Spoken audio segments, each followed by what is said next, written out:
All right, which set of ordered pairs does not represent a function? The key there is that word not. Remember, each for an input has to have one output. So every input has to have one output. We talked about different ways to represent this. Ordered pairs are kind of tricky, but they work for a lot of us. You could also make an input-output diagram. So I'm just going to do that for choice A.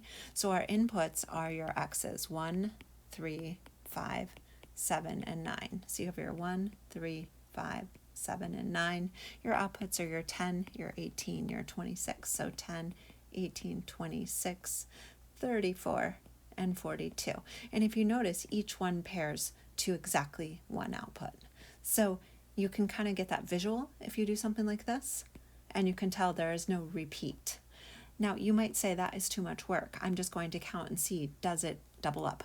And I can look and see that 2 goes to 10, 3 goes to 20, 4 goes to 15, 5 has its own output, and so does 6. So these are both functions, and we want the one that does not, so I should be crossing that off.